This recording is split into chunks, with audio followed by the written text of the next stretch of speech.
first year students. This is your paper first and topic is elegy. So first of all, we know about elegy. What is an elegy? It is a poetic form. There are 8 type of forms of poetic. There are 8 types poetic forms. One of them is elegy. So elegy is an special kind of lyric. Elegy को क्या कहा जाता है कि एक special kind है किसकी, lyric की। जैसे लिरिक को हम लोग कहते हैं कि it is a spontaneous overflow of powerful feelings, मतलब अपनी फीलिंग्स को पावर मतलब जो है व्यक्त करने का जो है जो स्पॉन्टेनियस माने स्वतः जो निकलती है जो फीलिंग, उसको हम लिरिक कहते हैं। Lyric is a cry of poet's heart, है ना। वैसे ही elegy is a cry of poet's heart, मतलब एलिजी भी जो है वो कवि के दिल की ही आवाज है, उसके अंदर की फीलिंग है जिसको वो अपने एलिजी के थ्रू बताना चाहता है। एलिजी का मीनिंग क्या है, एलिजी है क्या? एलिजी का मीनिंग है सैडनेस, शोक, सैड सॉन्ग। ओके, तो सैड सॉन्ग उसको बोलते हैं। इसका मतलब इसमें जो पोइट है वो अपने अंदर की जो फीलिंग्स है, जो वो सैडनेस जो वो फील करता है उसको वो व्यक्त करता है ना, अपनी एलिजी में। तो it is an expression of the emotion of sorrows, hope of despair. ये व्यक्तिकरण है किसका? Of the emotion of sorrows, दुख को, अपनी निराशा को व्यक्त करने का ये एक तरीका है क्या, एलिजी। इन शॉर्ट, संक्षेप में हम कह सकते हैं कि इट इज ए लेमेंट, ये एक लेमेंट है जिसमें लेमेंट का मतलब विलाप करना, रोना। ए लिरिक ऑफ मॉर्निंग, ये किसका रोना है, ये किसकी आवाज है, ये मॉर्निंग, मतलब लिरिक मॉर्निंग माने भी विलाप करना होता है, रोना होता है, एक लिरिक है। और एन एड्रेस ऑफ पर्सनल बिलीवमेंट, सारो एंड डेयर। और ये जो एक पर्सनल माने व्यक्तिगत वियोग का एक एड्रेस है, मतलब कथन है, मतलब जिसको हम बोलते हैं कि अपने पर्सनल, अपने व्यक्तिगत दुख को, अपने वियोग को व्यक्त करने की एक कविता है जिसको हम एलिजी बोलते हैं। एलिजी क्या है, मैंने आपको पहले बताया, it is a poetic form. It had its origin in ancient Greece. इसका जो ओरिजिन हुआ था किसमें हुआ था, एंशिएंट ग्रीस में हुआ था। इट इज अ सॉन्ग, ये एक ऐसा गाना है, मॉर्निंग और लेमेंट फॉर ए पर्सन और पर्संस, कि जो व्यक्ति या व्यक्तियों के लिए मतलब उनके ऊपर लेमेंट करने के लिए, ब्लैक करने के लिए गाना है। मतलब कैसे व्यक्ति जो डेड, उनकी डेथ हो चुकी है।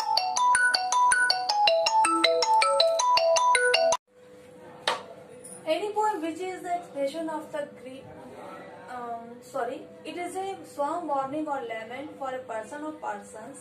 Any poem which is the expression of the grief or death is known as elegy. तो इट इज ए सॉन्ग, ये क्या है, एक ऐसा गाना है मॉर्निंग जो विलाप करता है, मतलब जो रोता है फॉर पर्सन, एक व्यक्ति के लिए या कई व्यक्तियों के लिए, है ना। तो जो पोइट है वो कोई पर्टिकुलर एक व्यक्ति के लिए नहीं, मतलब उसके कोई फैमिली मेंबर है या उसका कोई इतना डियरेस्ट फ्रेंड है या ऐसा कुछ नहीं है, केवल उसी के लिए वो एलिजी लिखता है।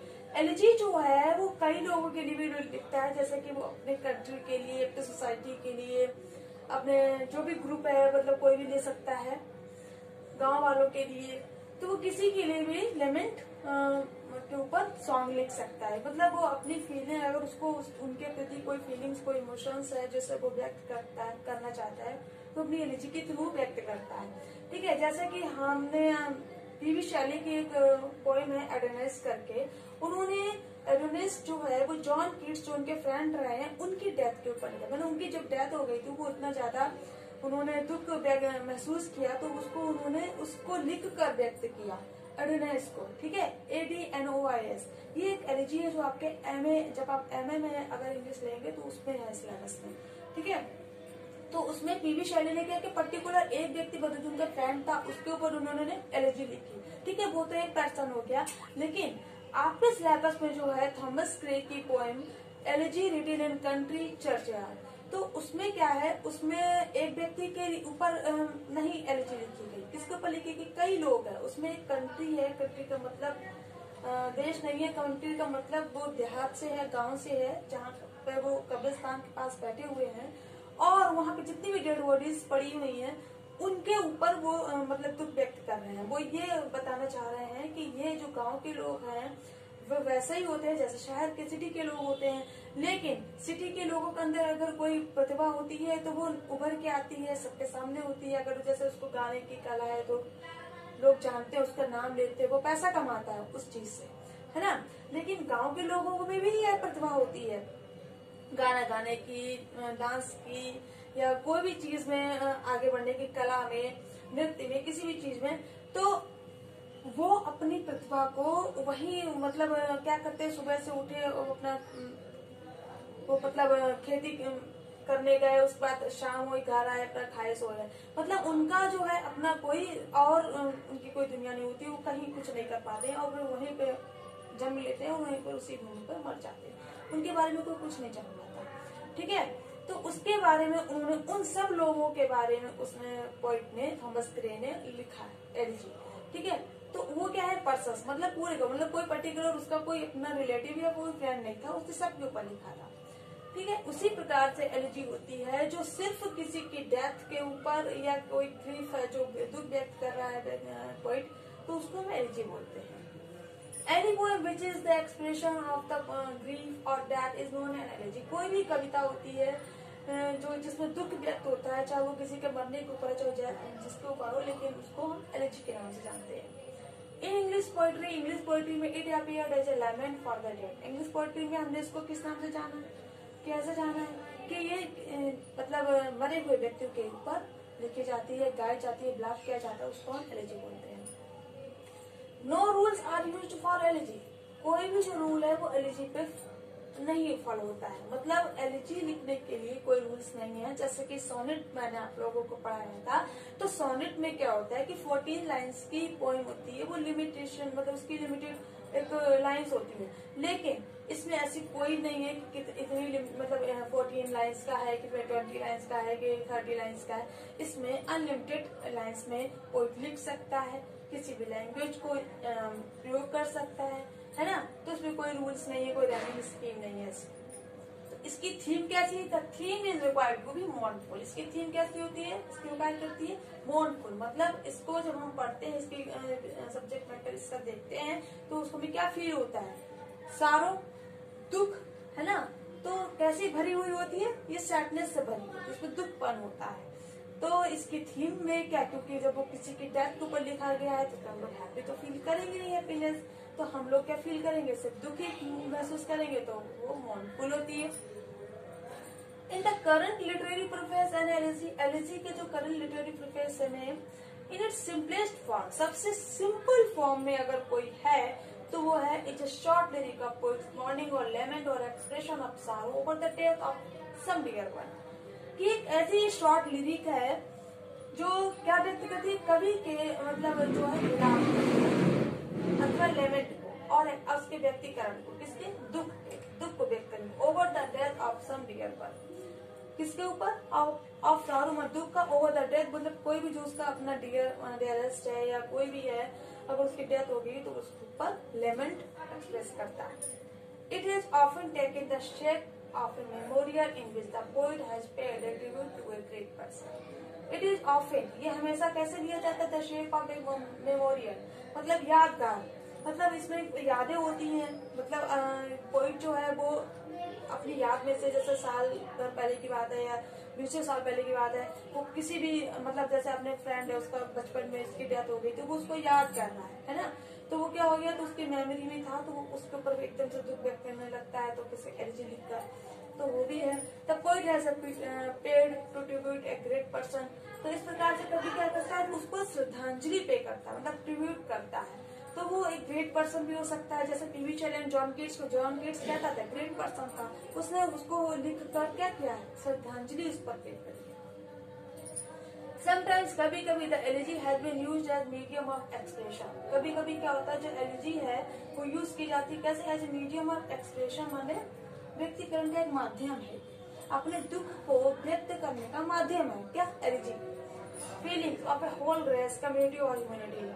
तो कभी जो है अपने दुख को इस एलिजी के थ्रू व्यक्त करता है, इसको एक माध्यम बनाया हुआ उसने, मतलब बहुत ज्यादा अपने अंदर की जितनी भी गहराइयों में उसको जो फीलिंग्स है वो सब बाहर आपके सामने प्रेजेंट करता है।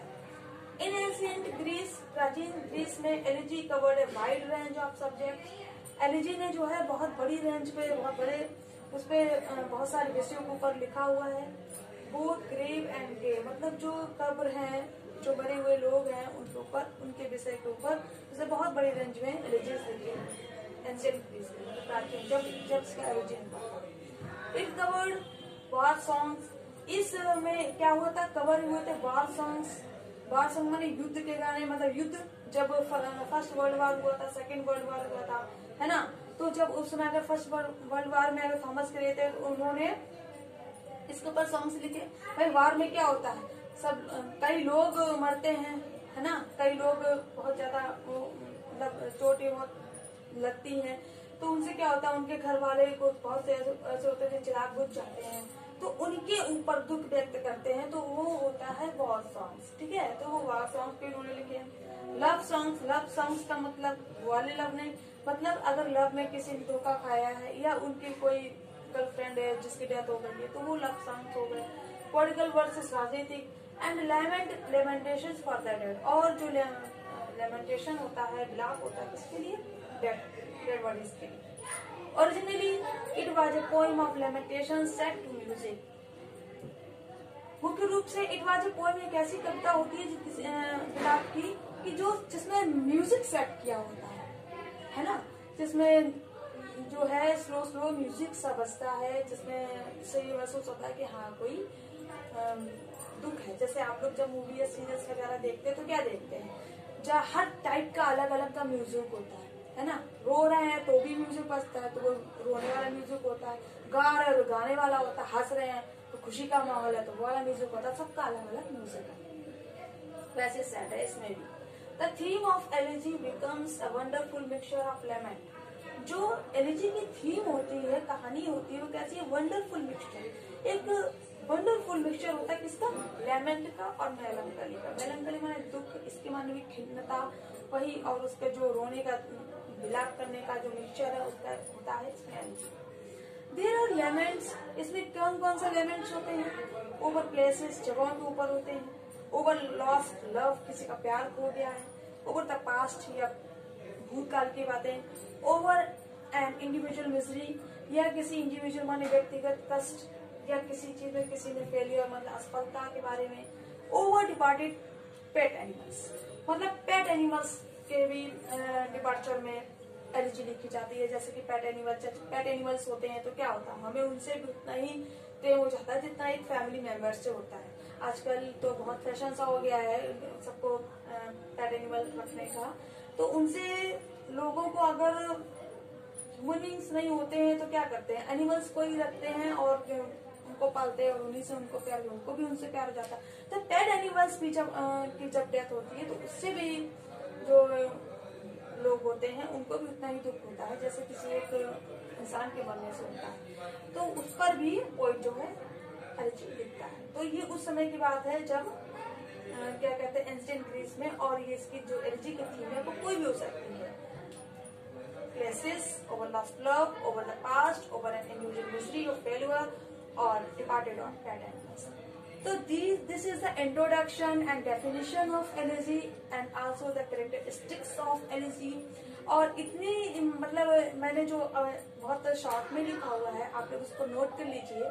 और ये जो है आपका व्हाट इज एन एलिजी करके क्वेश्चन है, शॉर्ट में ही आते हैं, what is the characteristics of elegy, ये जो है आप लिख सकते हैं। अभी इसमें मैं आपको इसकी एग्जाम्पल्स बताऊंगी और इसका जो काइंड है एलिजी का, पेस्टोरल एलिजी, इसके बारे में समझा। So this is the pastoral elegy. It is a kind of elegy.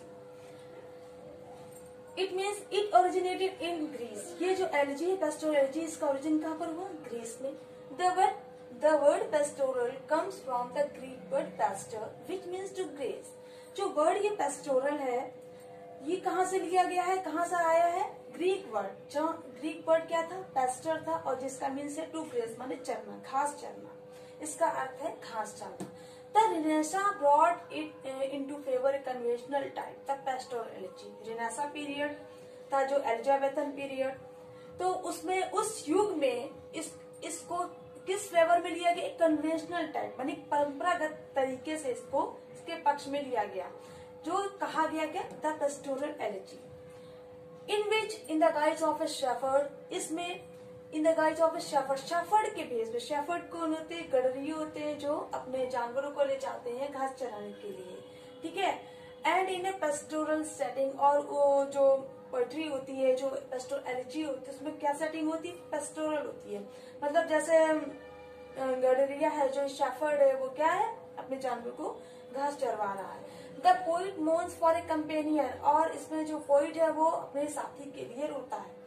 जब भाई शेफर्ड रूरल एरियाज में एक दो तो होते नहीं है, सारे होते हैं, सभी लोग गांव के जितने लोग होते हैं सभी लोग खेती किसानी करते हैं और अपने अपने खेतों में जाते हैं, अपने जानवर रखते हैं और उनको घास चरवाते हैं, तो सभी होते हैं। तो उनके ही साथी अगर किसी की डेथ हो जाती है तो दूसरा साथी जो है वो दुखी होता है, ठीक है। यही जो फीलिंग है, जो उसके दुख को प्रेजेंट करता है कौन, पोइट। पोइट जो है वो खुद ही शेफर्ड बनकर ऐसे प्रेजेंट करता है कि वो खुद शेफर्ड है और वो रो रहा है अपने साथी के लिए, ठीक है। तो उसे हम कहते हैं पेस्टोरल एलिजी। In it, इसमें the poet represents himself as a shepherd, bewailing the loss of a companion. मैंने आपको बताया कि the poet क्या है, स्वयं को क्या रिप्रेजेंट करता है, as a shepherd। वो अपने आप को एक शेफर्ड रिप्रेजेंट करता है, जो bewailing माने वियोग करता है किसके खोने का, अपने साथी के, the loss of a companion, तो अपने ही साथी को खोने का वियोग करता है, ठीक है। तो ये जो है आपका पेस्टोरल एलिजी जो है इसका अर्थ है, और ये आपके एग्जाम्पल्स हैं, जैसे कि स्पेंसर ने लिखे स्टोफेल, मिल्टन ने लिखी है लिसिडा, शैली ने लिखी है अवेनेस, आर्नोल्ड ने लिखी Thyrsis and scholar gypsy. So these are the most notable examples of pastoral elegy. ये जो है बहुत ही ज्यादा इम्पोर्टेंट है इस जो पेस्टोरल एलिजी के examples. Pastoral elegy is a work of art. Pastoral elegy क्या है, एक कला का काम है, कार्य है। फॉलोइंग जो क्या फॉलो करता है, पर्टिकुलर कन्वेंशन, विशेष रूप से क्या, परंपरा, and using a particular imagery, और क्या यूज करता है, एक विशेष कल्पना को मतलब यूज करता है। वो कैसी कल्पना बनाता है, जब वो ये एलिजी लिखता है तो कैसी कल्पना होती है उसकी, गांव की कल्पना बनाता है, और कई शेफर्ड्स होते हैं, जानवर होते हैं, घास चराते हैं, और या उनमें से किसी की एक की डेथ हो जाती है तो वो उसमें रो रहा होता है, तो इस तरीके से वो कल्पना करता है।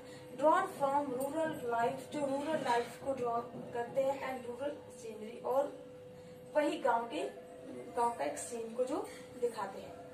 तो इट कवर्ड वार सॉन्ग्स, इसकी जो थीम होती है जैसे एलिजी में होती है वैसे इसमें भी होती है। तो इसके सब्जेक्ट्स होते हैं कि ये वार सॉन्ग्स भी होते हैं पेस्टोरल एलिजी में, लव सॉन्ग्स भी होते हैं, पॉलिटिकल वर्सेस होते हैं, लेमेंटेशंस फॉर द डेड, और जो लोग की डेथ हो चुकी है उनके लिए लेमेंट माने विलाप करते हैं, रोते हैं, उसका भी। तो ये सब पेस्टोरल एलिजी में आपके आता है। तो पेस्टोरल एलिजी और एलिजी में क्या डिफरेंस है, बहुत हल्का सा डिफरेंस है कि पेस्टोरल एलिजी में क्या सीन है कि रूरल लाइफ का और रूरल सीरीज में आती है, और इसके जो एग्जाम्पल्स है वो ये है, और उसका जो मीन्स है, जो इसका ओरिजिन हुआ था वो एक ही जगह हुआ था, ग्रीस में ही एलिजी का भी हुआ और पेस्टोरल एलिजी का भी हुआ है। तो पेस्टोरल एलिजी का मीन्स क्या है और इसमें क्या पॉइंट प्रेजेंट करता है, तो ये मैंने आपको बताया है। इसको इन सबको आप नोट कर लीजिए। तो यहाँ पर मैंने आपका एलिजी और पेस्टोरल एलिजी के बारे में बताया, और ये टॉपिक यहाँ पर आपका फिनिश होता है।